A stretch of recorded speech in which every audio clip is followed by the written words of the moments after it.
안녕하세요. 라디오처럼 듣는 세계적인 운동 정보입니다.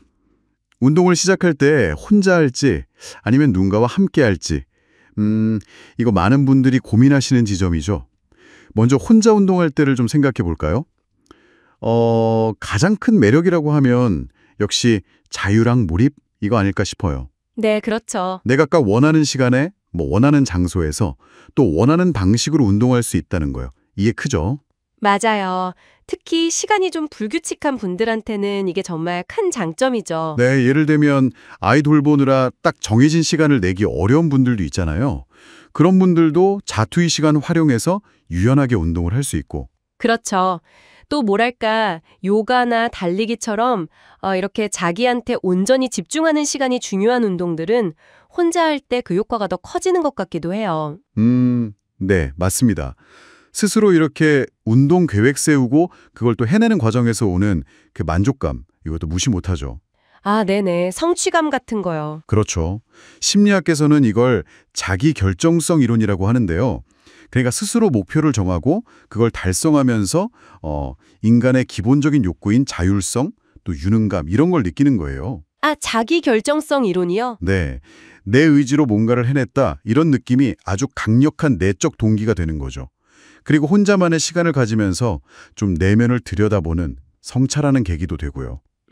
성찰의 시간. 근데 바로 그 혼자라는 점 때문에 또 어려운 점도 분명히 있어요. 그렇죠. 어떤 게 있을까요? 아무래도 외부적인 약속이나 강제성이 없으니까 오늘은 좀 쉴까? 이런 유혹에 넘어가기 쉽죠. 아, 맞아요. 저도 그래요. 그러니까 꾸준함을 유지하려면 정말 강한 의지가 필요한 거예요. 그리고 때로는 좀 외롭거나 지루함을 느껴서 운동 자체에 흥미를 잃어버릴 수도 있고요. 맞아요. 동기부여 유지가 이게 혼자 운동할 때 제일 어려운 점 중 하나인 것 같아요.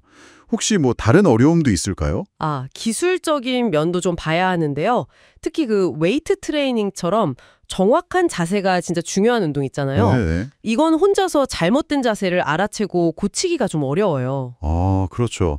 거울 보고 해도 잘 모르겠더라고요. 네, 이게 운동 효과를 떨어뜨리는 건 물론이고 자칫하면 부상 위험까지 높일 수 있거든요. 부상 위협이요? 네. 그리고 또 하나는 혹시 운동하다가 예상치 못한 부상이나 건강 문제가 생겼을 때 바로 도움받기가 어렵다는 점, 이것도 혼자 운동할 때 꼭 생각해야 할 부분이고요. 그렇군요. 장점도 많지만 확실히 신경 써야 할 부분도 많네요. 그럼 반대로요. 누군가랑 함께 운동하는 경우 이건 어떨까요? 확실히 혼자 할 때보다는 좀 더 의지가 생길 것 같긴 한데요. 그렇죠. 함께 운동하는 거에 가장 큰 힘은 역시 사회적 상호작용에서 나와요. 사회적 상호작용이요? 네, 파트너랑 약속을 하면 운동 빼먹기가 좀 어려워지잖아요. 이게 일종의 긍정적인 압박감으로 작용하는 거죠. 아, 네네. 서로 격려하고 때로는 경쟁도 하면서 운동에 더 빠져들게 되고요. 이걸 사회적 촉진 효과라고 부르는데요. 사회적 촉진 효과? 네, 간단히 말하면 다른 사람이 이렇게 지켜보거나 같이 할 때 운동 능력이 더 좋아지는 현상이에요.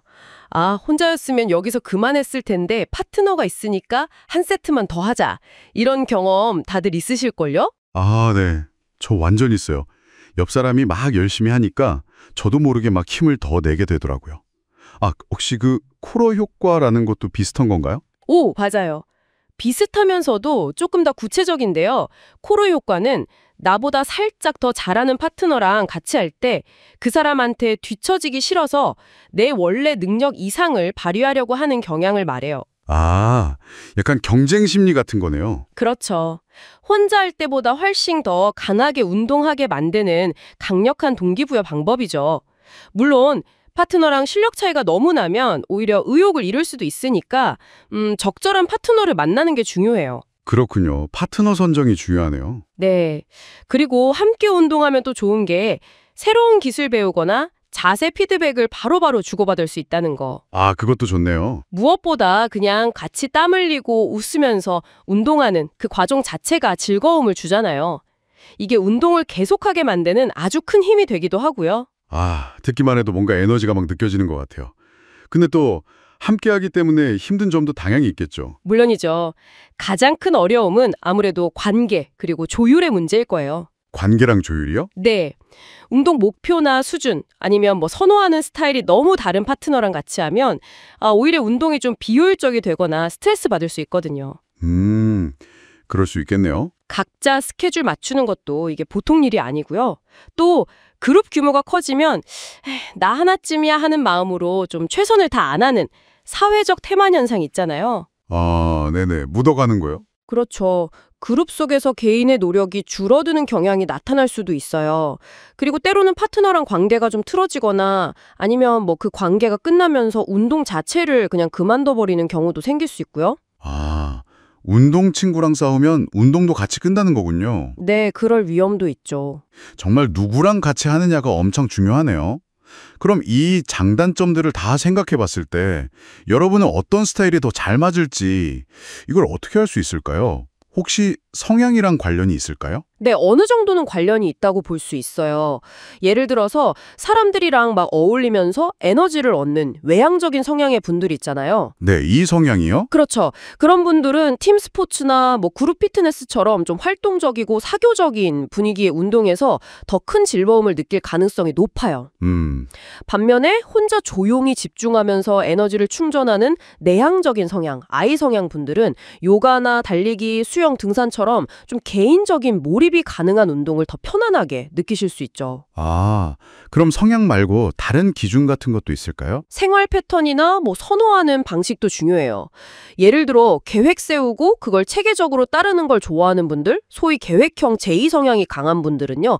PT처럼 전문가 지도 아래서 정해진 루틴 따르는 방식이 잘 맞을 수 있어요. 아, PT요? 네, 목표 딱 설정하고 달성해 나가는 과정에서 성취감을 느끼시는 거죠. 반면에 좀 변화나 다양성을 즐기고 즉흥적인 걸 선호하는 탐색형 P 성향 분들은 매번 다른 종류의 운동을 막 시도하거나 아니면 댄스 클래스, 클라이밍처럼 그 활동 자체의 재미랑 새로움이 있는 운동을 더 즐기실 수 있고요. 오, J랑 P 성향에 따라서도 선호하는 운동에 다를 수 있군요. 그래서 또 어떤 방식으로 운동할 때 내가 가장 즐겁고 꾸준히 할 수 있는지를 찾아가는 과정이 중요한 거죠. 네네. 그리고 요즘은 뭐 온라인 챌린지나 운동 앱, 커뮤니티 같은 거 많잖아요. 아, 맞아요. 되게 많더라고요. 네, 그런 걸로 혼자 운동하면서도 마치 함께하는 듯한 그런 소속감이나 동기부여를 얻는 하이브리드 방식도 많으니까 이런 방법들을 활용해 보는 것도 좋을 것 같아요. 어쩌면 여러분의 운동 여정은 혼자와 함께라는 이 두 가지 선택지 사이를 좀 유연하게 오가면서 최적의 균형점을 찾아가는 그 과정 자체일지도 모르겠습니다. 운동을 꾸준히 하는 거, 이게 혼자서는 참 어렵잖아요. 근데 있잖아요. 누군가랑 같이 하면 생각보다 큰 변화가 생길 수 있어요. 예를 들어서 내일 아침 7시에 같이 뛰자 이렇게 약속하는 순간 이게 그냥 계획이 아니라 뭐랄까 심리적인 계약이 되는 거죠. 이걸 행동 약속 효과라고 부르던데 뭔가 약속을 지켜야겠다는 마음이 확 생기는 거예요. 네, 맞아요. 그거 흥미로운 부분이죠. 특히나 그 약속을 파트너한테 이렇게 공개적으로 말을 하면 이른바 떠벌림 효과라고 하죠. 이게 내가 말했으니까 지켜야지 하는 그런 책임감을 더 강하게 만드는 것 같아요. 파트너는 또 그걸 지지해주고 가끔 잊어버릴만 하면 상기시켜주기도 하고요. 그러니까 외부적으로는 파트너한테 또 내부적으로는 자기 자신한테 한 약속을 다시 한번 다지는 그런 이중 효과가 생기는 거죠. 그러니까 단순히 약속이라는 그 형식, 그것 때문만은 아니군요. 파트너 기다릴 텐데 이런 생각 자체가 엄청 강력한 동기부여가 되는 거네요. 괜히 약속 어겨서 파트너 실망시키고 싶지 않고 뭐 그런 마음요. 네, 맞아요. 그 마음이 커요. 이걸 이제 계획 행동 이론이라는 걸로 설명해 볼 수 있거든요. 주변 사람들, 특히 좀 중요하다고 생각하는 타인이 나한테 기대하는 거 있잖아요. 그걸 주관적 규범이라고 하는데 그게 우리 행동 의도에 영향을 준다는 이론이에요. 운동 파트너는 이런 기대를 가장 직접적으로 만들어주는 존재인 거죠. 파트너에 대한 어떤 책임감, 이게 뭐 귀찮음이라든지 다른 유혹 같은 개인적인 장애물들을 좀 넘어서게 하는 일종의 보호막 역할을 한다고 볼 수 있습니다. 해도 운동 능력이 좋아지기도 한다는 거예요. 사회적 촉진 현상이라고 하죠. 다른 사람이 있으면 더 잘하게 되는 거. 특히 좀 익숙한 운동할 때 효과가 크다고 들었어요. 네, 그렇습니다. 그게 참 재밌는 현상이죠. 다만 좀 조심해야 할 부분도 있어요. 뭐냐면 새롭거나 좀 복잡한 동작을 배울 때는 다른 사람 있다는 것 자체가 오히려 부담이 되거나 긴장감을 높일 수 있거든요. 그래서 오히려 수행 능력이 떨어질 수도 있다는 거죠. 그렇기 때문에 초보자들한테는 파트너가 막 비판적으로 보지 않고 지지해주는 그런 태도가 정말 중요해요. 좀 편안한 분위기에서 긍정적인 사회적 촉진 효과를 이끌어내야 하는 거죠. 그러면 혹시 파트너가 너무 잘하면요, 오히려 주눅들거나 그래서 역효과가 날 수도 있지 않을까요? 예를 들면 저는 겨우 걷는데 파트너는 막 거의 날아다니는 수준이면 좀 그럴 것 같은데. 그거 좋은 질문이세요. 실제로 사회적 비교 때문에 의욕이 팍 꺾일 수도 있죠. 당연히. 근데요, 연구 결과를 보면요. 자신보다 운동 능력이 한 40% 정도, 그 정도 뛰어난 파트너랑 같이 했을 때 혼자 할 때보다 운동 시간이 무려 200%나 증가했다는 결과가 있어요. 저기 캔자스 주립대 연구인데요. 네, 200%요? 와, 엄청나네요. 그니까 약간 더 잘하는 파트너가 오히려 좋은 자극제가 될 수 있다는 거군요. 그렇죠. 너무 차이가 나면 위축될 수 있지만 적당히 잘하는 파트너는 뭐랄까 페이스메이커처럼 느껴져서요. 자신의 한계를 좀 넘도록 격려하는 그런 효과가 있는 겁니다. 그리고 또 파트너는 정서적인 지지, 와우 잘하고 있어 이런 거 있잖아요. 아니면 정보적 지지, 뭐 운동 팁을 공유한다거나 이런 사회적 지지에 아주 중요한 원천이 되기도 하고요. 그런 지지가 있으면 심리적으로도 진짜 큰 힘이 될 것 같아요. 네, 이걸 자결성 이론이라는 관점에서 보면요.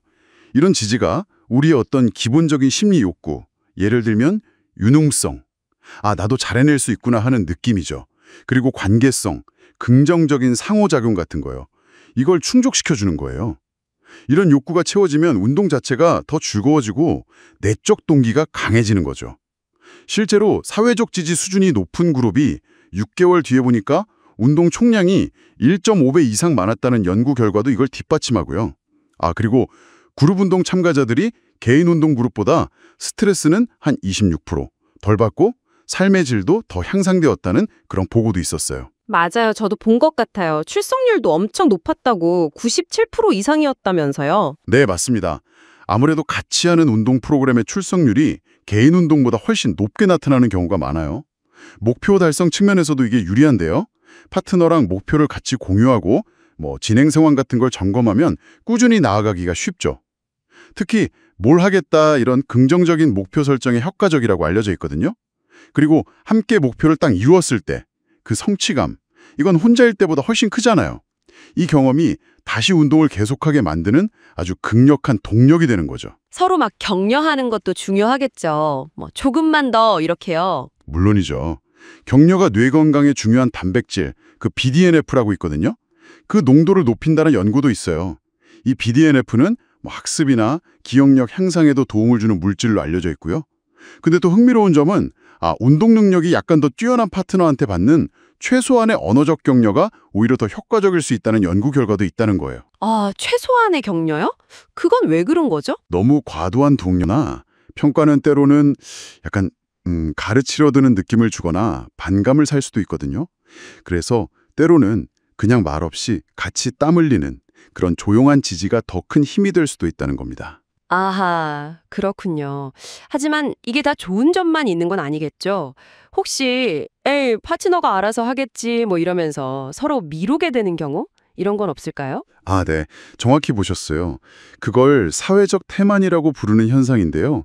그룹에 속해 있을 때 개인의 노력이 잘 안 드러나면 노력을 좀 줄이려는 경향이죠. 링겔만 효과라고도 하고요. 이걸 막으려면 각자 역할이나 목표를 좀 명확히 하고 서로의 노력을 인정해주고 그리고 꾸준히 소통하는 게 중요해요. 개인의 기여도를 명확히 하고 책임을 좀 같이 공유하는 구조, 이런 걸 만드는 게 도움이 되죠. 결국 들어보니까 운동 파트너는 단순한 동반자, 이걸 넘어서서 우리의 의지나 행동, 그리고 성과까지 바꿔놓을 수 있는 굉장히 강력한 존재네요. 그렇습니다. 약속, 책임감, 그리고 사회적인 지지나 촉진, 또 긍정적인 경험 공유 같은 이런 복합적인 요소들을 통해서요. 운동 습관을 만들고 목표를 달성하는데 아주 결정적인 영향을 미치는 심리적이고 행동적인 조력자라고 할 수 있겠습니다. 여러분, 그 운동 파트너랑 같이 땀 흘리면 참 좋죠. 혼자 할 때보다 훨씬 꾸준히 하게 되고 또 재밌기도 하고요. 근데 이게 마냥 좋기만 한 건 아니더라고요. 오히려 이 함께라는 게 독이 될 수도 있다는 건데요. 어떤 파트너를 만나느냐, 이게 참 중요합니다. 운동의 성공 여부를 가를 수도 있다니까요. 그래서 오늘은 이 성공적인 운동 파트너십, 그 조건들을 좀 깊이 파헤쳐 보겠습니다. 네, 가장 먼저 짚어야 할 건 역시 운동 목표가 서로 맞아야 한다는 거예요. 그냥 같이 시간 보내는 걸 넘어서서요. 서로 왜 운동하는지 이걸 좀 공유하고 공감해야 합니다. 아, 왜 운동하는지요? 네. 예를 들어서 한 명은 체중 감량이 막 엄청 절실한데 다른 한 명은 그냥 스트레스 풀려고 한다.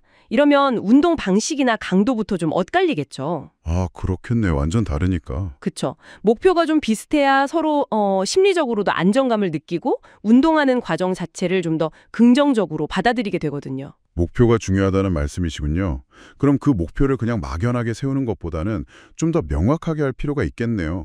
그 흔히 말하는 스마트 원칙 같은 거 있잖아요. 구체적이고 측정 가능하고 달성할 수 있고 또 현실적이고 시간 제한도 있고 이런 거요. 네, 맞아요. 그런 식으로 좀 구체화하면 좋죠. 3개월 안에 같이 5km 마라톤 완주하기 이런 식으로 딱 공동 목표가 있으면 동기부여가 확 되죠. 오, 마라톤 완주. 좋네요. 물론 뭐 목표가 100% 똑같을 필요는 없어요. 그건 현실적으로 어려울 수도 있고요. 근데 서로 목표를 좀 이해해주고 아, 저 사람은 저런 목표가 있구나. 응원해주고 지지해주면 그것만으로도 충분히 좋습니다. 네, 서로 존중하는 마음이 중요하겠군요. 그렇죠. 자, 그럼 목표를 공유했다면 다음은 뭘까요? 현실적인 문제죠. 바로 운동 일정과 빈도를 맞추는 겁니다. 각자 생활 패턴이 다르니까 운동할 수 있는 시간대가 잘 맞아야 꾸준히 할 수 있겠죠, 아무래도. 아, 이건 정말 현실적인 문제네요. 이게 안 맞으면 시작도 못 하겠는데요? 맞아요. 사실 혼자 운동하면 오늘 좀 쉴까? 이런 유혹이 들 때가 많잖아요. 그렇죠. 저도 그런데. 근데 파트너가 있으면 이게 서로 약속이니까 운동을 좀 더 우선순위에 두게 되는 그런 힘이 생기거든요. 오, 약속의 힘이군요. 네. 근데 또 예상치 못한 일은 언제든 생기니까 약속을 바꿔야 할 때 있잖아요. 그럴 때 얼마나 좀 유연하게 서로 얘기하고 대처하는지 이것도 되게 중요해요. 하긴 매년 칼같이 지키기만 할 순 없으니까요. 소통 능력이 중요하겠네요. 그럼요. 자, 시간까지 맞췄다. 그럼 이제 운동 수준을 좀 봐야 하는데요. 운동 수준이요? 아, 실력 차이 같은 거 말씀이시죠? 네. 여기서 아주 흥미로운 연구 결과가 하나 있어요. 캔자스 주립대 연구인데 들어보셨을 수도 있어요. 켈러 효과라고. 켈러 효과. 이름은 들어본 것 같기도 하고. 이게 뭐냐면 자기보다 운동 능력이 한 40% 정도 약간 더 뛰어난 파트너랑 같이 운동하면요. 운동 시간이나 강도가 최대 200%까지 늘어난다는 거예요. 네, 200%요? 와, 진짜요? 네, 엄청나죠. 그 파트너를 따라가려는 그런 심리가 작용하는 거죠. 와, 그럼 무조건 나보다 잘하는 사람이랑 해야겠네요. 근데 꼭 그런 건 아니에요. 여기서 또 재밌는 게 그 약간 더 잘하는 파트너가 막 옆에서 힘내, 더 해봐 이렇게 막 격려를 너무 많이 하잖아요. 네네. 그러면 오히려 효과가 떨어진다는 연구도 있어요. 정말요? 왜요? 격려해주면 더 좋을 것 같은데. 이게 때로는 격려가 약간 비꼬는 것처럼 들리거나 아니면 뭔가 무시당하는 느낌. 그렇게 느껴질 수가 있다는 거죠. 사람마다 다르겠지만요. 아, 그럴 수도 있겠네요. 너무 과하면 부담스럽거나 좀 그럴 수 있겠어요. 네, 그래서 단순히 객관적인 실력 차이만 볼 게 아니라 같이 운동할 때 내가 심리적으로 좀 편안한지, 저 사람의 격려 낭식이 나랑 잘 맞는지 이런 게 더 중요할 수 있다는 겁니다. 그렇군요. 와, 되게 미묘하네요. 실력만 볼 게 아니었군요. 결국 이게 다 연결되는 것 같은데 정서적 지지, 이게 또 엄청 중요하겠어요. 맞습니다. 핵심이죠. 운동하다 보면 힘들 때가 반드시 오잖아요. 그럼요. 포기하고 싶을 때도 있고. 그때 옆에서 파트너가 진심으로 괜찮아, 잘하고 있어 이렇게 한마디 해주면 그게 진짜 큰 힘이 되거든요. 포기하려다가도 다시 하게 되고. 아, 맞아요. 특히 운동 처음 시작하는 분들한테는 막 지적하고 비판하는 것보다 작은 거라도 잘했을 때 오, 좋다. 이렇게 칭찬해주고 긍정적으로 피드백 주는 파트너가 정말 필요하죠. 네, 필수적입니다. 다만 아까 말씀드린 것처럼 과하거나 상황에 안 맞는 격려는 오히려 독이 될 수도 있으니까 그건 좀 조심해야 하고요. 상대방 기분이나 상황을 좀 보면서 하는 센스가 필요하죠. 네, 적절한 지지가 중요하군요. 그리고 마지막으로 강조하고 싶은 건 책임감이랑 긍정적인 태도예요. 책임감으로 긍정적인 태도요? 네. 운동 약속 시간 잘 지키는 건 기본이고요. 일단 운동 시작하면 좀 최선을 다하는 모습 보여주고 힘들어도 막 불평하기보다는 긍정적인 말이나 행동으로 서로에게 좀 힘을 주는 거. 이게 중요해요. 그렇죠.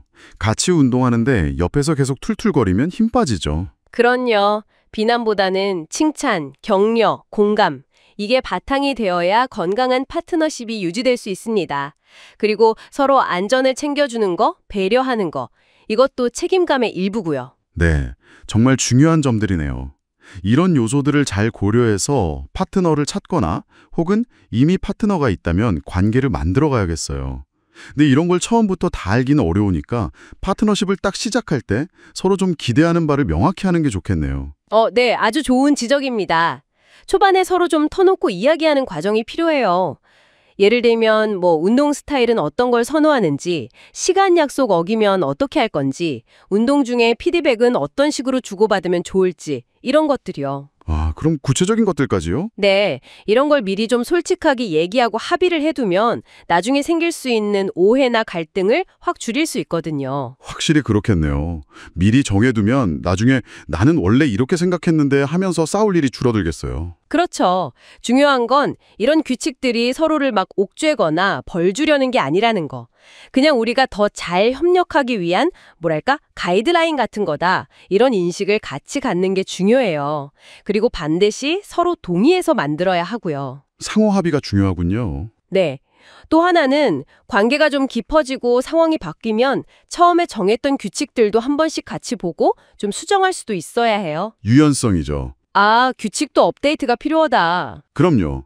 세상에 완벽한 파트너는 없잖아요. 결국 이상적인 운동 파트너십이라는 건 완벽한 사람 찾는 게 아니라 서로 계속 소통하고 맞춰가면서 더 좋은 관계로 함께 만들어가는 그 과정 자체가 아닐까 싶습니다. 파트너와 함께 운동하면 혼자 할 때보다 더 즐겁고 어떨 땐 효과도 훨씬 좋죠. 이른바 시너지 효과라는 거요. 네, 맞습니다.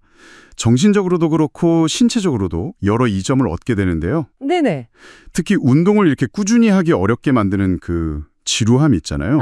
있죠. 네. 그리고 의지 부족 같은 문제들, 이걸 극복하는데 생각보다 큰 도움이 됩니다. 운동 자체가 그냥 즐거운 사회 활동처럼 되기도 하고 오늘은 운동 가는 날 이렇게 기다려지기도 하고요. 그렇죠. 서로 막 격려해주고 지지해주고 그러면서 동기부여도 되고 꾸준함은 그냥 따라오는 것 같아요. 네. 특히 좀 재미있는 게 그 컬러 효과라는 거 있잖아요. 네네. 켈러 효과요. 어떤 연구 보니까 자신보다 운동 능력이 약간 더 좋은 파트너랑 하면 뒤처지기 싫은 마음? 그런 것 때문에 운동 시간이나 강도가 더 늘어난다고 하더라고요. 맞아요. 그런 심리적인 만족감도 큰데 사실 운동의 질 자체를 높이고 또 안전하게 운동하는데 정말 실질적인 도움을 주죠. 실질적인 도움이요? 예를 들면요? 가장 중요한 것 중 하나가 바로 자세 교정 같아요. 자세. 그렇죠. 혼자 하면 잘 모르니까. 네. 혼자서는 거울을 봐도 이게 맞나 싶고 놓치기 쉬운 잘못된 자세들이 있거든요. 근데 파트너가 옆에서 바로바로 지금 허리가 좀 구부러졌어요. 이렇게 피드백을 주니까 아하. 운동 효과는 확 올라가고 부상 위험은 줄일 수 있는 거죠. 거의 개인 트레이너처럼요. 자세 교정. 정말 중요하네요. 그럼 예를 들어서 스쿼트 같은 거 할 때는 파트너가 구체적으로 어떻게 도와줄 수 있을까요? 스쿼트 할 때요. 파트너가 앞에서 가볍게 손을 잡아준다거나 아니면 허리를 살짝만 지지해줘도 여러분은 균형 잡기가 훨씬 수월해져요. 네네. 그러면 이제 코어에 좀 더 집중하면서 정확한 자세를 만들 수 있게 되고요. 그렇군요. 더 나아가서 고중량 운동이잖아요. 예를 들어 벤치프레스 같은 거. 네, 벤치프레스. 이때는 파트너의 보조, 그러니까 스포터 역할이 거의 결정적이죠. 스포터. 없으면 좀 불안하죠. 그렇죠. 환자라면 아예 시도하기 망설여질 무게도 옆에 파트너가 있다는 그 심리적 안정감 덕분에 도전해볼 수 있게 돼요. 실패해도 괜찮다는 생각. 네. 그리고 실제로 힘이 좀 붙일 때 딱 도움을 받아서 부상 위험 없이 점진적 과부하 원칙도 적용할 수 있고요. 근력 운동만 그런 게 아니라 스트레칭 할 때도 파트너 도움이 크잖아요. 맞아요. 스트레칭. 혼자서는 아무리 애를 써도 닿기 어려운 범위까지 파트너가 부드럽게 도와주면 유연성 향상에 정말 효과가 좋죠. 네. 대표적으로 그 햄스트링 스트레칭 할 때 파트너가 다리를 지그시 눌러주는 거 생각해 보시면 하실 거예요. 네, 딱 그거죠. 유산소 운동도 마찬가지예요. 좀 더 재미있게 할 수 있죠. 유산소도요? 어떻게 하죠? 예를 들면 콘 쓰러뜨리기 게임 같은 거 있잖아요. 네네. 아니면 풍선 배구 같은 거, 이런 활동들은 약간 경쟁이랑 협동 요소를 섞어서 이게 운동인가 몰인가 싶게 만들죠.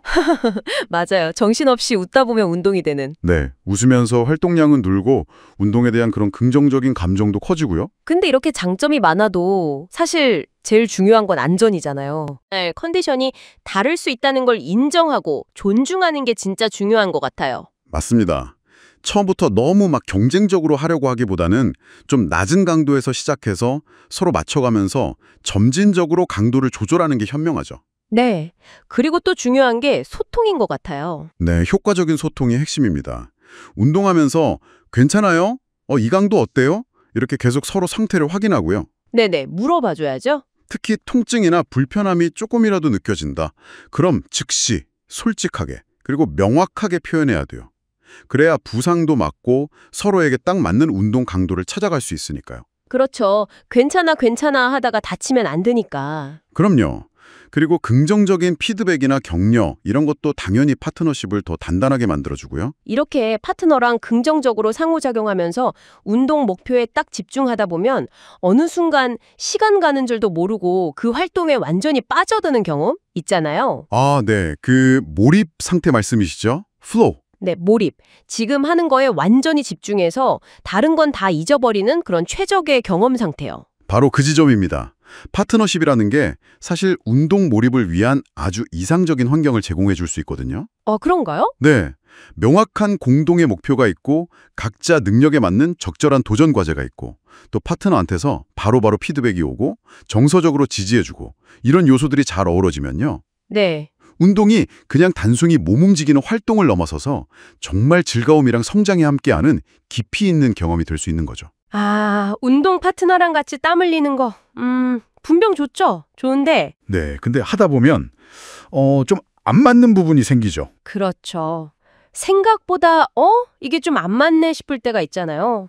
괜히 뭐 서운하기도 하고 뭐랄까 불편할 때가 있어요. 이런 경험 아마 여러분들 중에도 꽤 있으실 거예요. 네, 맞아요. 근데 그런 불편함이 그냥 단순히 뭐 성격 차이, 여기서만 오는 건 아니거든요. 그런가요? 네, 운동 목표나 지금 현재 체력 수준이 다를 수도 있고요. 아니면 파트너한테 기대하는 역할이 서로 좀 다를 수도 있고. 기대치 차이요? 그렇죠. 혹은 뭐 소통 방식이 서툴다거나 아니면 약속 시간 같은 거 자꾸 늦는다거나. 지각 이거 진짜 좀 그렇죠. 네, 특히 반복되는 지각은 이게 단순히 약속 안 지키는 걸 넘어서 상대방을 좀 존중 안 한다는 느낌. 심하면 운동 자체를 좀 꺼리는 그런 무의식적인 저항감일 수도 있어요. 하긴 기다리는 입장에선 기분 좋을 리가 없죠. 목표나 수준 차이도 진짜 흔한 문제 같아요. 엄청 흔하죠. 예를 들어서 나는 막 체중 빼려고 유산소 위주로 뛰어야 하는데 네네. 파트너는 근육 늘리는 게 목표라 웨이트만 하고 싶어 하고 이러면 매번 운동 루틴 짜는 것부터 좀 삐걱거리죠. 그럼 진짜 한쪽은 재미없거나 지루하고 다른 쪽은 뭐 운동 제대로 못한 느낌 들고 그럴 수 있겠네요. 그렇죠. 결국 둘 다 만족하기 어렵게 되는 거고요. 아니면 또 이런 경우도 있어요. 파트너가 너무 열정적인 나머지 원치 않는데 막 자세 지적하고. 좋은 뜻으로 하는 거겠지만 좀 부담스러울 수 있겠네요. 네, 심지어 막 경쟁을 부추기기도 하고요. 이게 뭐 선이라고 해도 일방적이거나 좀 비판적으로 들리면 자존심 상하게 하고 관계가 좀 수직적으로 느껴질 수 있거든요. 그렇죠. 약간 가르치려 드는 느낌? 네, 때로는 이게 좀 미묘하게 자신의 우월감을 드러내거나 상대를 통제하려는 그런 무의식적인 욕구의 표현일 수도 있어요. 그렇게까지 생각할 수도 있군요. 운동 중에 휴대폰 자주 보는 거나 아니면 사적인 대화가 너무 길어지는 건 어때요? 이것도 좀 그렇지 않나요? 그것도 문제죠. 당연히 집중력 떨어뜨리고 또 나는 지금 운동에 집중하고 싶은데 이 사람은 아닌가? 이런 생각이 들면 존중받지 못한다는 느낌이 들 수 있잖아요. 맞아요. 운동하러 온 건지 수다 떨러 온 건지 헷갈릴 때도 있고. 네. 어쩌면 운동 시간을 어떻게 활용할 거냐에 대한 좀 근본적인 인식 차이일 수도 있겠네요. 와, 듣고 보니까 정말 다양한 갈등 요인이 숨어 있네요. 어휴. 그럼 이런 문제들 좀 미리 예방하거나 아니면 이미 생겼을 때 어떻게 풀어가는 게 좋을까요? 역시 가장 좋은 건 시작 단계에서 미리 조율하는 거죠. 예방이 최선이니까요. 처음부터요? 네. 운동 목표, 서로에게 뭘 기대하는지, 어떤 운동 스타일을 좋아하는지, 시간 약속은 어떻게 할 건지 같은 기본적인 거요. 심지어 피드백 방식까지도요. 피드백 방식까지요? 구체적으로 어떻게 하죠? 예를 들면 우리 운동 중에는 막 자세 지적 이런 거 하지 말고 그냥 서로 응원해주자. 격려 위주로 하고 네네. 자세에 대한 조언은 운동 다 끝나고 나서 좀 부드럽게 이야기해주면 좋겠다. 이런 식으로 미리 합의하는 거예요. 오, 그거 괜찮은데요. 소통 규칙을 정하는 거네요. 원을 들어도 이거 지적질 이게 아니라 우리 그때 약속했던 도움이지 이렇게 받아들일 수 있겠어요. 맞습니다. 지적이 아니라 약속된 도움이 되는 거죠. 운동 시간, 장소, 계획 명확히 하는 건 뭐 기본 중에 기본이고요. 네, 근데 뭐 이렇게 미리 다 맞춰봐도 또 예상치 못한 갈등이 생길 수 있잖아요. 사람이 하는 일인데 그럴 땐 어떡하죠? 그럼요. 갈등이 생겼을 때는 일단 비난부터 하기보다는 상대방 이야기를 좀 들어보는 거. 적극적인 경청, 이게 중요해요. 들어보는 거요. 네, 상대방 입장에서 왜 그렇게 말하고 행동했는지 좀 이해하려고 노력하는 거죠. 저 사람 왜 저래? 이게 아니라 저 사람 입장에서는 뭐 그럴 수도 있겠다. 이렇게 한번 관점을 바꿔보는 시도가 필요해요. 일단 상대방 입장을 들어보고 이해하려고 노력한다. 그 다음에요? 그 다음에 이제 내 감정을 솔직하게 전달해야겠죠. 근데 이때 나전달법을 쓰는 게 좋아요. 나전달법이요? 너 때문에 화났어. 이게 아니라. 그렇죠. 그게 아니라 네가 오늘 늦게 와서 우리가 계획했던 스트레칭 루틴을 못하게 돼서 내가 좀 속상했어. 이런 식으로요. 상황, 영향, 감정. 네, 이렇게 말하면 상대방이 좀 방어적으로 나오기보다는 이 문제 자체에 좀 더 집중하게 도울 수 있거든요. 확실히 너 때문이야. 보다는 훨씬 부드럽고 대화가 될 것 같네요. 네. 그리고 여기서 제일 중요한 건 이걸 너의 잘못 아니면 나의 불만 이렇게 보지 않는 거예요. 우리 사이의 문제로 접근하는 협력적인 자세가 필요합니다. 너와 나가 아니라 우리. 맞아요. 우리 사이에 지금 이런 어려움이 있는데 이걸 앞으로 어떻게 같이 해결해 나가면 좋을까? 이렇게 접근하는 거죠. 이게 사실 갈등을 해결하는 과정 자체가 관계를 더 깊고 단단하게 만들어줄 수도 있거든요. 와, 갈등이 오히려 관계 성장의 기회가 될 수도 있다니? 네. 그리고 이런 경험이 쌓이면 나중에 또 상황이 바뀌었을 때 역할이나 계획을 유연하게 조정하는 것도 훨씬 자연스러워지고요. 더 큰 그림을 보게 되는 거죠. 그렇군요. 듣다 보니 함께 운동하는 것도 중요하지만 어쩌면 따로 또 가치의 균형, 이것도 좀 필요하다는 생각이 드네요. 오, 정확합니다. 항상 모든 운동을 파트너랑 같이 해야 한다는 생각 자체가 또 다른 압박이 될 수도 있거든요. 그렇죠. 때로는 혼자 하고 싶을 때도 있고. 네. 각자 개인적인 운동 목표가 있거나 뭐 그냥 혼자 집중하고 싶은 시간이 필요할 때가 분명히 있어요. 이걸 서로 인정하고 솔직하게 이야기하는 게 중요해요. 서로의 개인 시간을 존중해 주는 거군요. 네. 파트너가 뭔가 개인적인 목표를 추구할 때 그걸 지지해주고 각자의 공간을 존중해주는 거. 어떻게 보면 이게 건강한 거리두기인데 이게 오히려 장기적으로 함께 운동하는 즐거움을 쭉 유지하는 비결일 수 있습니다. 건강한 거리두기. 네. 파트너십이라는 게 서로를 막 구속하는 게 아니잖아요.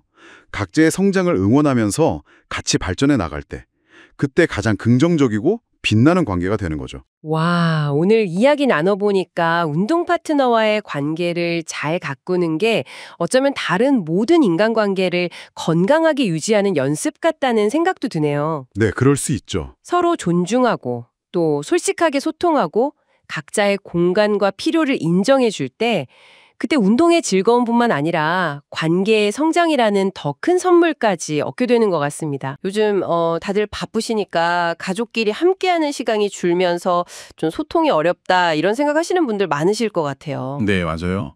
정말 그런 경우가 많죠.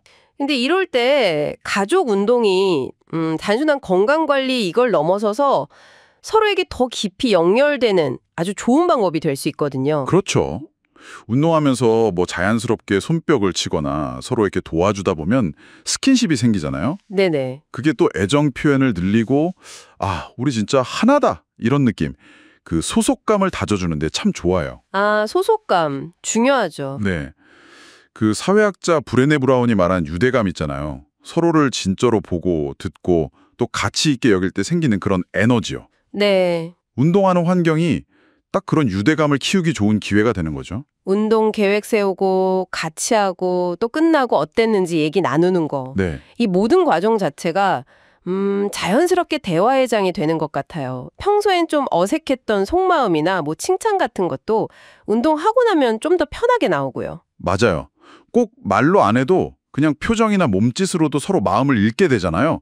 비언어적 소통이 늘면서 정서적으로 더 가까워지는 거죠. 심리적인 안정감 효과도 빼놓을 수 없죠. 그럼요.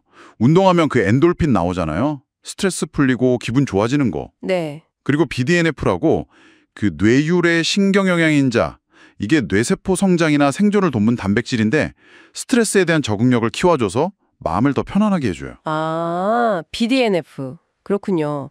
그리고 가족끼리 같이 목표를 정하는 거요. 예를 들면 뭐 주말에 저산 꼭대기 가보자. 아니면 가족 마라톤 5km 완주하기. 네네. 그게 가족 전체에 퍼지는 거죠.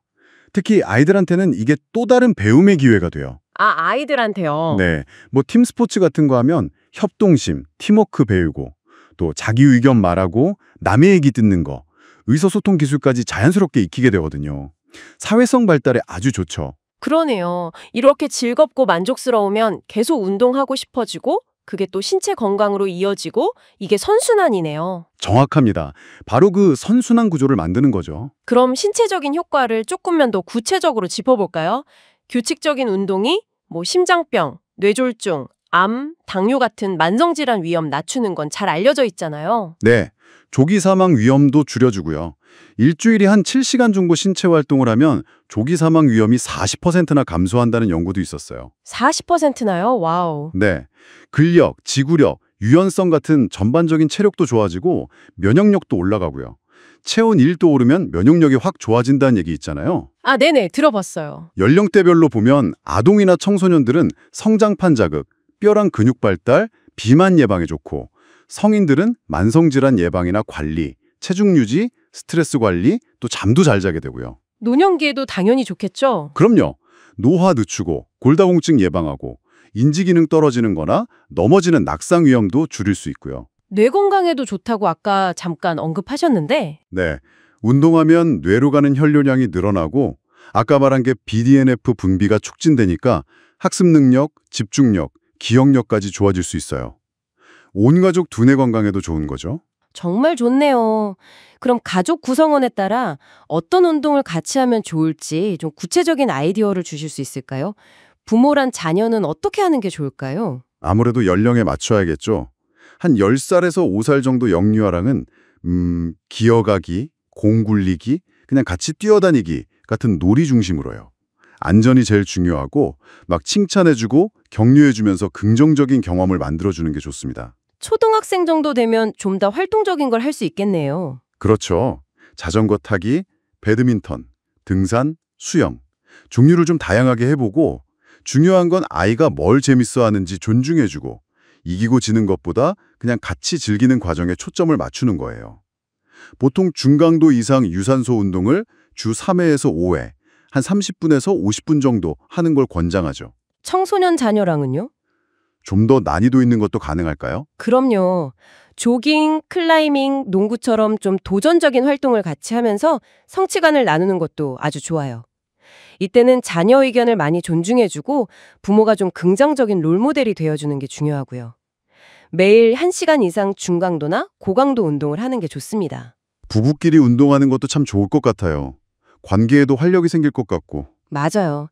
처음엔 가볍게 같이 걷거나 조깅, 커플 스트레칭 이런 걸로 시작해서 소통에 집중하고요. 좀 익숙해지면 배드민턴, 탁구 아니면 댄스 스포츠 같이 배우는 재미가 있는 걸 해보는 거죠. 더 나아가서 테니스, 복식이나 마라톤 같이 완주하기 이런 목표를 세우면 유대감이 확 깊어지겠는데요? 그렇죠. 공동의 목표에 도전하는 거니까요. 물론 서로 체력 수준은 꼭 배려해야 하고요. 경쟁보다는 즐거움이 우선이죠. 형제자매끼리는 어떻게 놀면 좋을까요? 맨날 싸우지만 말고. 하하, 싸우면서 크는 거죠. 그래도 운동할 때는 협동이랑 건전한 경쟁을 좀 활용하면 재밌어요. 예를 들어 풍선 안 떨어뜨리고 같이 달리기, 이불 썰매 끌어주기 이런 건 협동심을 키우고 네. 술래잡기나 간단한 미니게임, 배드민턴 같은 건 규칙 배우면서 선의의 경쟁을 경험하게 하고요. 나이 차이가 좀 나면 당연히 동생 수준에 맞춰서 난이도 조절해주고 과정 자체를 즐겁게 만들어주는 게 중요합니다. 그럼 이런 좋은 활동들을 어떻게 하면 좀 꾸준히 할 수 있을까요? 작심삼일이 되기 쉬운데. 그게 제일 어렵죠. 일단 주말에는 미리 가족회의 같은 걸 해서 뭘 할지 정해보세요. 자전거를 타러 갈지, 등산을 갈지, 아니면 그냥 집에서 홈트 챌린지 같은 걸 할지 의견을 다 들어보는 거죠. 평일 저녁에도 뭔가 할 수 있을까요? 그럼요. 길게 아니더라도 한 10분, 15분 정도 온 가족이 같이 스트레칭하는 시간을 가져보는 거예요.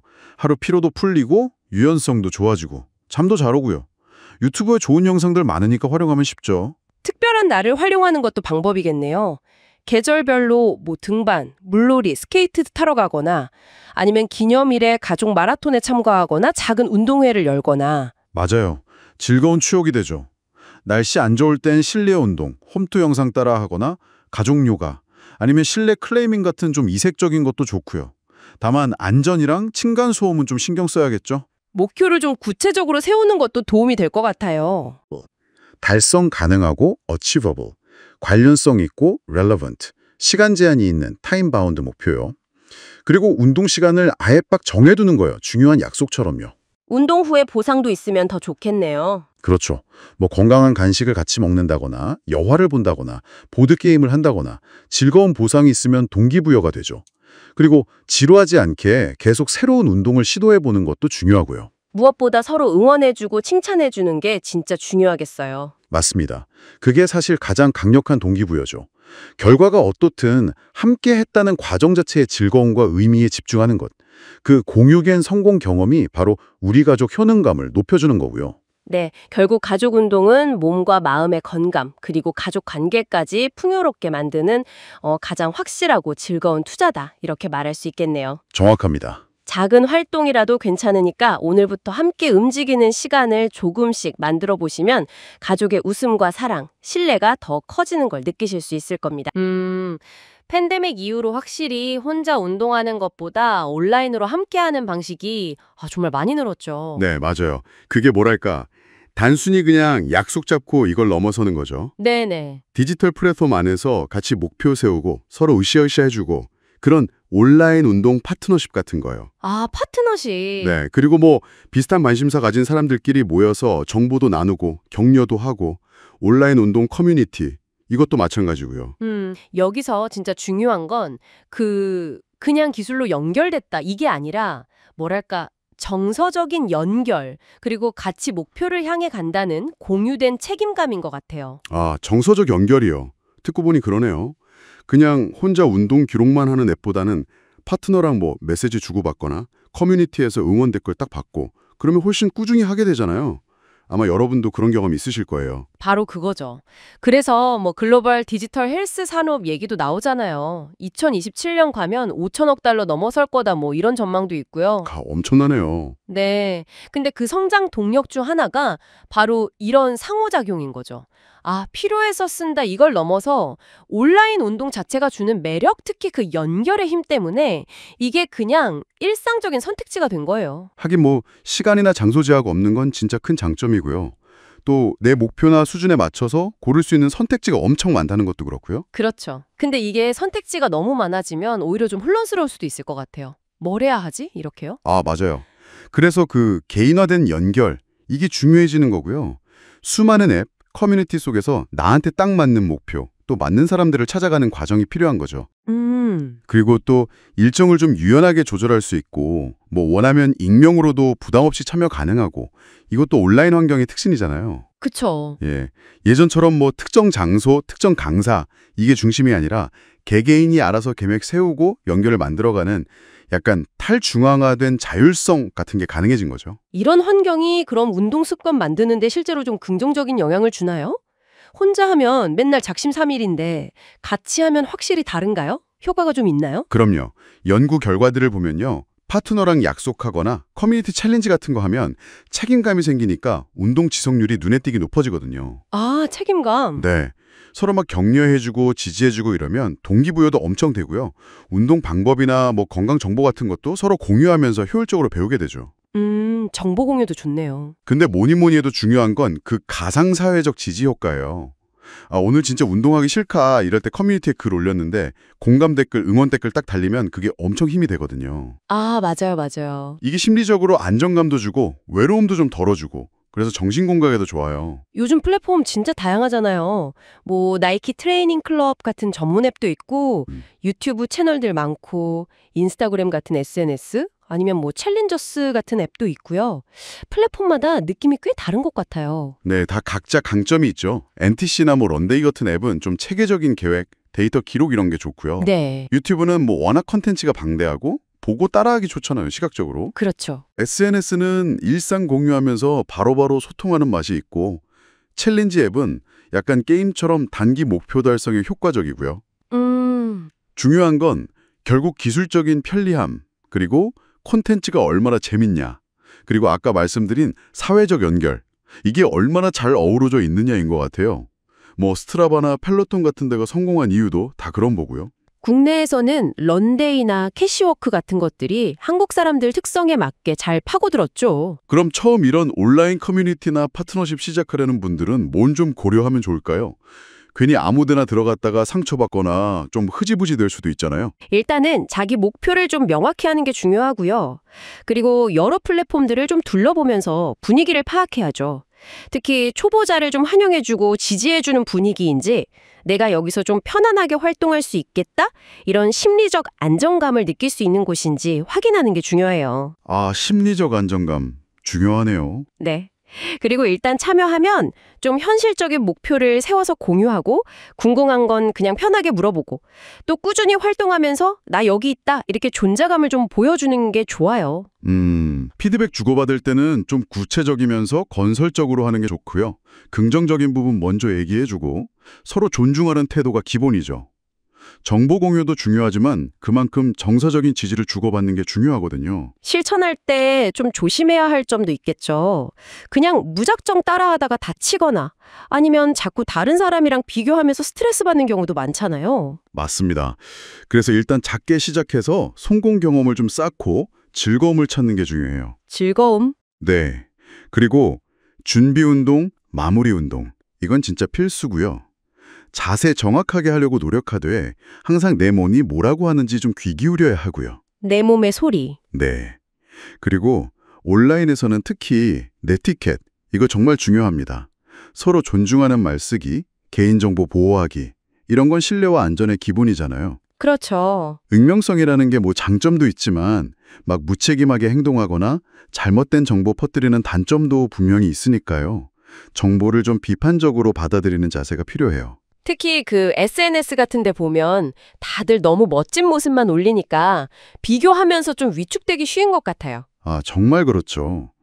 막 이상화된 이미지나 뭐 숫자, 기록 이런 거에 너무 집착하기보다는 그냥 나만의 목표, 나만의 기준 이걸 딱 세우고 과정 자체를 좀 즐기는 태도가 중요한 것 같아요. 과정 중심. 네. 커뮤니티 안에서도 결과만 칭찬하기보다 그 과정 자체를 격려해주는 그런 문화가 필요하고요.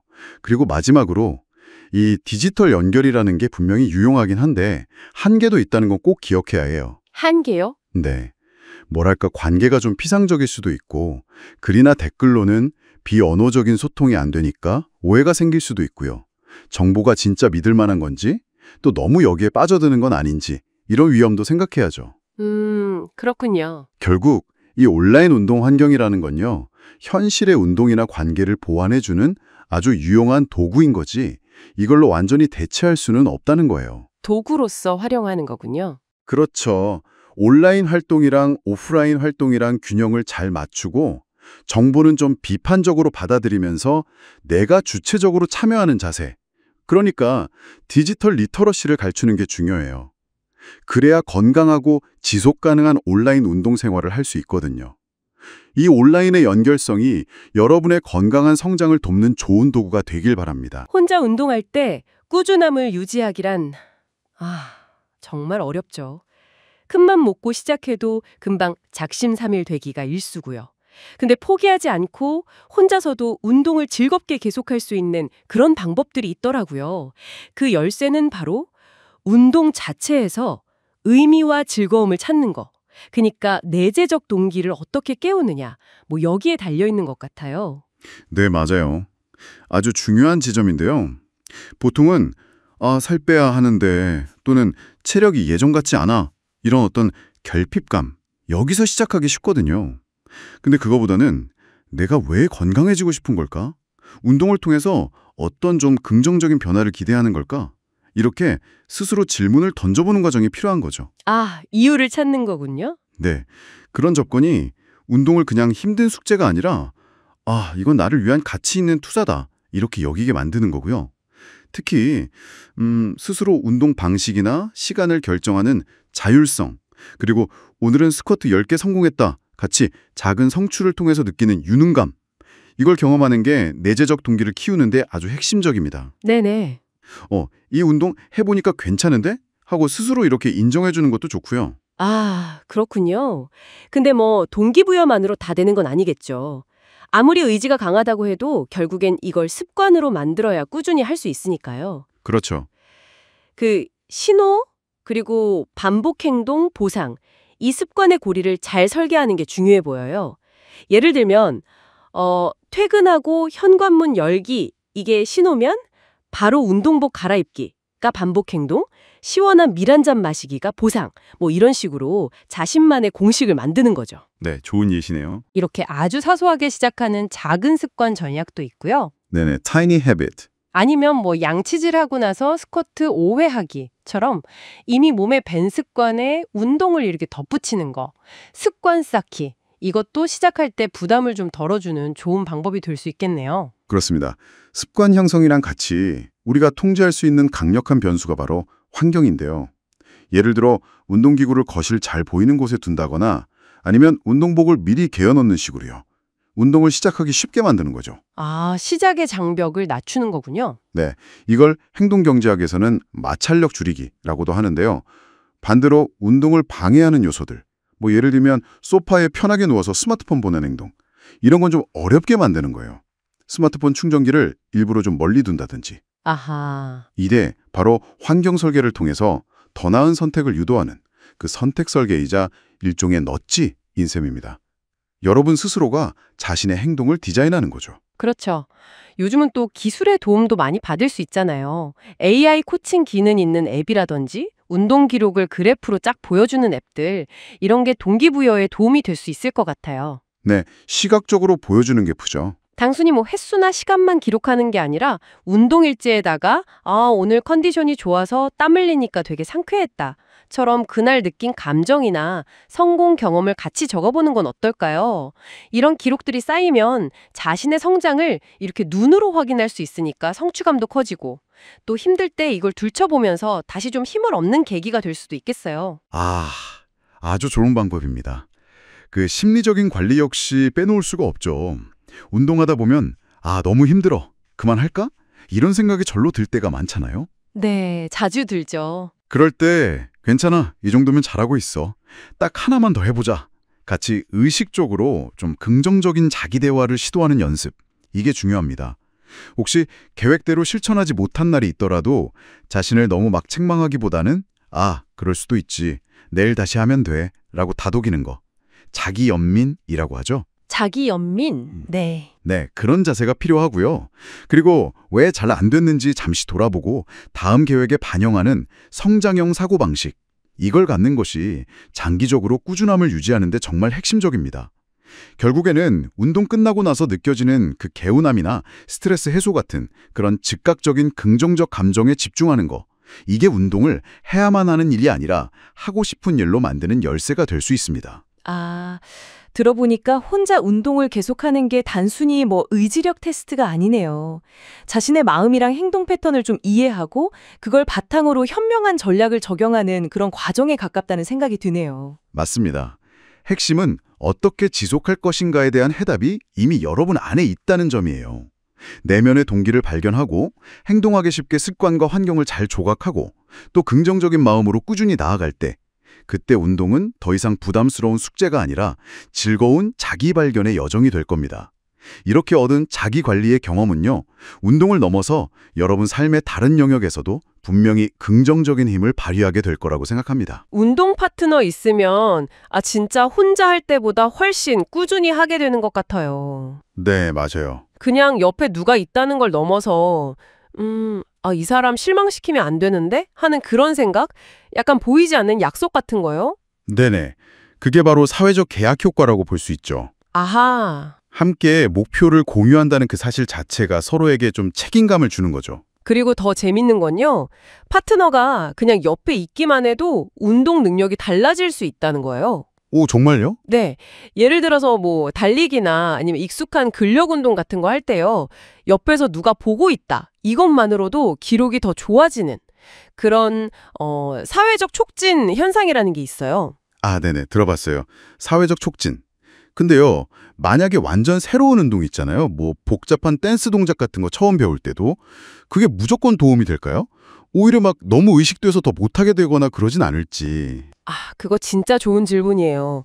그 사회적 촉진 효과는 보통은 단순하거나 좀 익숙한 과제에서 잘 나타나고요. 네. 말씀하신 것처럼 새롭고 복잡한 거 배울 때는 오히려 긴장감 때문에 수행 능력이 떨어질 수도 있어요. 그렇죠. 그럴 수 있겠네요. 네. 그래서 이럴 때는 막 경쟁적인 분위기보다는 파트너가 이렇게 지지해주는 태도, 그게 훨씬 중요해져요. 아, 지지요? 네, 파트너의 격려라든지 아니면 우리 같이 목표 향해 가고 있다 하는 그런 협동심, 이런 긍정적인 상호작용이 합쳐지면 이게 그냥 1 더하기 1은 2, 이게 아니라 뭐랄까 3이나 4가 되는 그런 시너지 효과가 나타나는 거죠.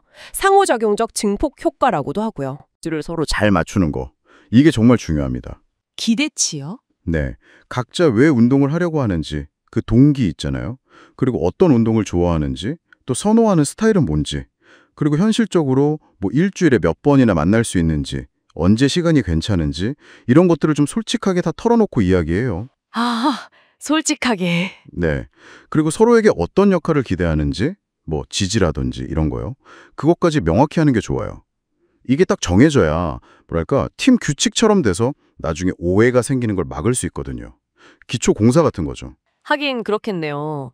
목표 설정도 그럼 중요하겠어요. 그냥 살 빼자 뭐 이런 거 말고 좀 더 구체적으로요. 같이 할 때는 어떤 목표가 좋을까요? 뭐 바디 프로필 같이 찍자 이런 결과 중심 목표가 좋을지 아니면 매주 3번 만나서 같이 운동하기 이런 과정 중심 목표가 좋을지요. 둘 다 의미는 있는데요. 파트너십 초기에는 과정이나 습관 중심 목표가 좀 더 협력하고 꾸준히 하는 데 도움이 될 수 있어요. 과정이나 습관. 네. 예를 들면 매주 월, 수, 금 저녁 7시에 만나서 함께 근력 운동 1시간 하고 유산소 30분 꼭 하자. 이런 식으로요. 구체적이네요. 네. 물론 뭐 3개월 안에 각자 체지방률 3%씩 빼고 같이 플랭크 2분 버티기 성공하자. 이런 결과 목표도 세울 수 있죠. 중요한 건 그 스마트 원칙 아시죠?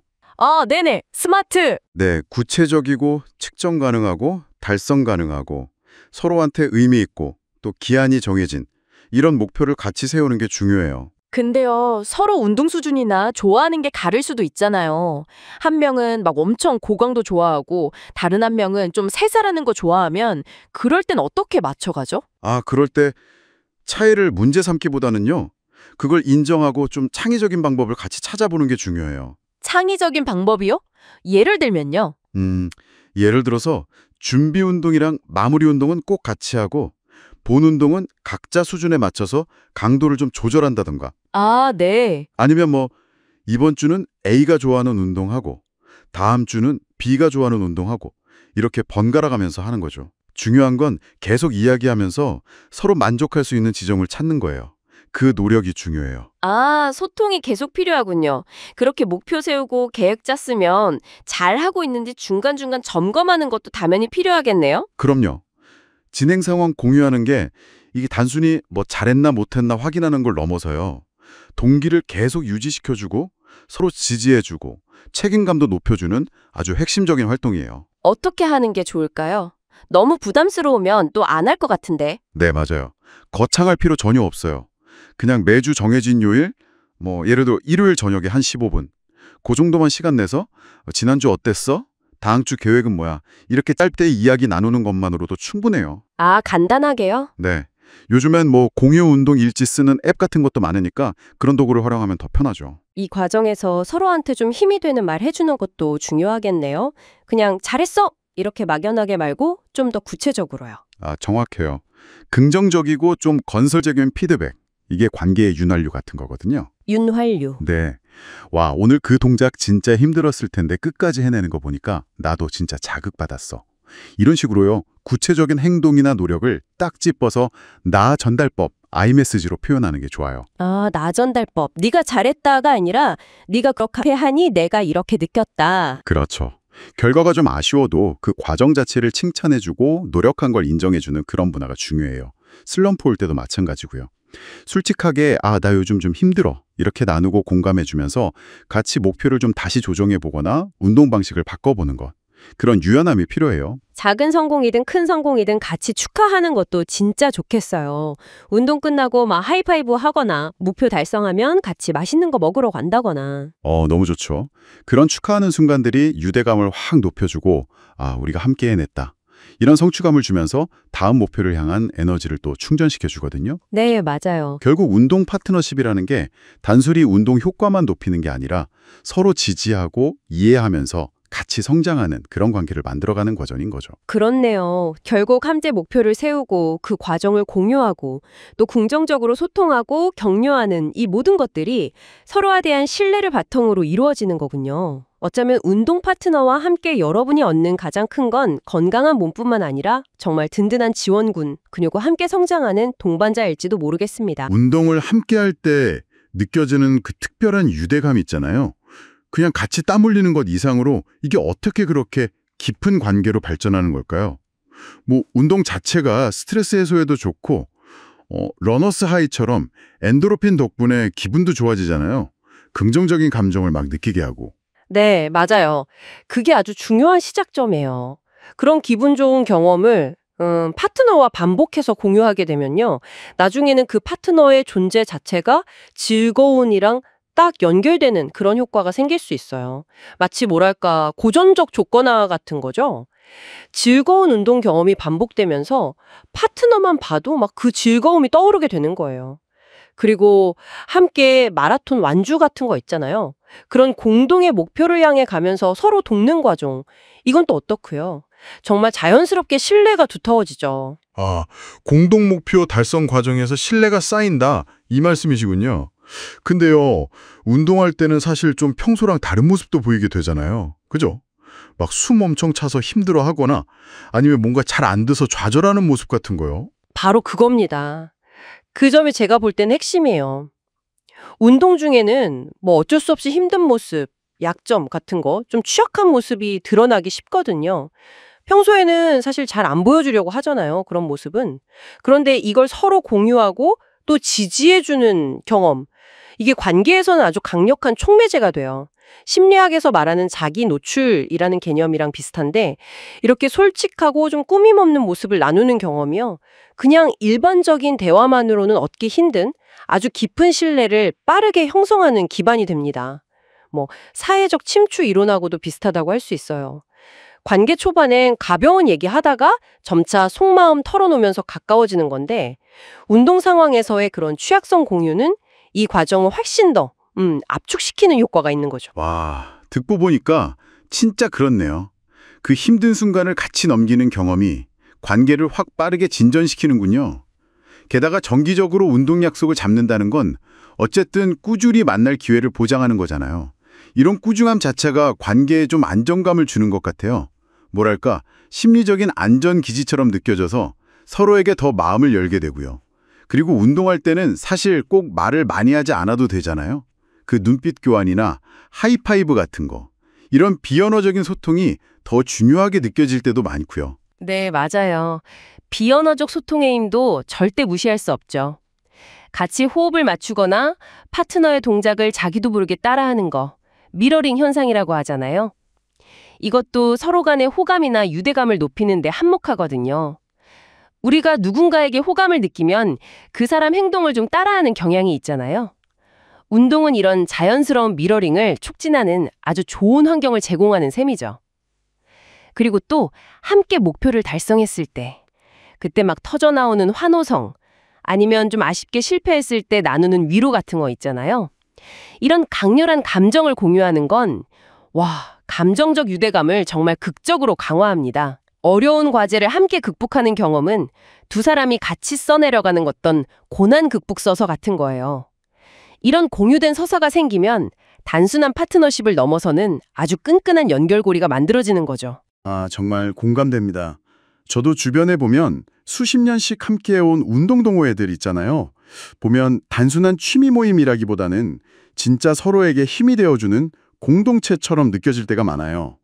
스포츠팀 동료들 간의 우정도 유명하고요. 아까 말씀하신 것처럼 그 제시 오원스랑 루츠롱 이야기는 정말 감동적이죠. 1936년 베를린 올림픽, 그 어려운 시절의 경쟁자인데도 서로 존중하고 도왔던 모습. 이건 정말 스포츠맨십 또 우정의 상징으로 남아있잖아요. 그리고 운동을 통해서 연인이나 부부로 발전하는 경우도 주변에서 생각보다 흔하게 볼 수 있고요. 골프 선수 이보미 씨랑 배우 이완 씨 부부도 운동이라는 공통 관심사로 만났다고 하죠. 맞습니다. 그리고 이게 가족 관계에서도 아주 긍정적인 역할을 해요. 실제로 한 연구 결과를 보면요. 주말에 가족이 다 같이 운동 프로그램에 참여하고 나서 부부 관계나 또 부모 자녀 간의 정서적 친밀감이 눈에 띄게 증가했다고 보고됐어요. 서로에게 애정 표현도 더 자주 하게 되고 좀 더 솔직한 대화를 나누고 도움이 필요할 때 편하게 요청하는 모습이 늘어났다는 거죠. 가족이랑 같이 정기적으로 운동하는 사람들이 그렇지 않은 사람들보다 더 높은 행복감을 느낀다는 그런 조사 결과도 있고요. 어떻게 보면 세대 간에 보이지 않는 벽 같은 걸 허물고 같이 땀 흘리면서 소통하는 즐거움을 공유하는 거죠. 와, 이렇게 운동으로 맺어진 관계가 진짜 소중하게 느껴지는데요. 그럼 이 좋은 관계를 오래 유지하려면 어떤 노력이 필요할까요? 그냥 계속 같이 운동만 꾸준히 하면 되는 걸까요? 꾸준히 함께 운동하는 것 자체는 물론 중요하죠. 기본인데, 근데 그것만으로는 조금 부족할 수 있어요. 우선은 그 꾸준한 소통하고 약속 이행으로 쌓아온 신뢰 있잖아요. 이걸 계속 잘 지켜나가는 게 기본이에요.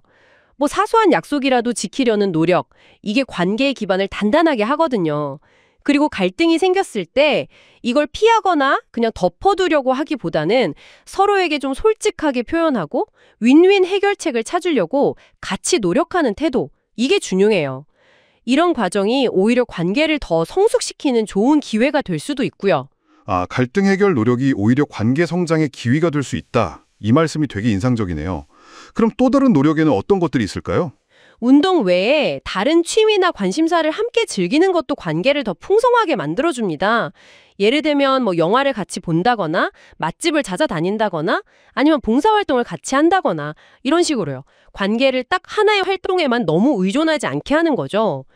그리고 서로 운동 스타일이나 목표가 좀 다를 수 있잖아요. 이걸 뭐 문제 삼기보다는 서로의 차이를 존중하고 필요하다면 좀 조율하려는 노력, 이것도 중요하고요. 마지막으로 슬럼프에 빠지거나 부상을 당하는 것처럼 좀 어려운 시기를 겪을 때 있잖아요. 그때 서로에게 뭐 비난이나 조언보다는 따뜻한 공감이랑 격려를 보내면서 든든한 버팀목이 되어주는 것. 이것이 관계를 더욱 깊고 단단하게 만드는 핵심적인 요소가 될 겁니다. 이때 나누는 그 정서적 지지는 정말 무엇과도 바꿀 수 없는 강력한 힘을 발휘하죠. 여기까지 라디오처럼 듣는 세계적인 운동 정보였습니다. 이 영상이 좋으셨다면 구독과 좋아요 부탁드릴게요. 감사합니다.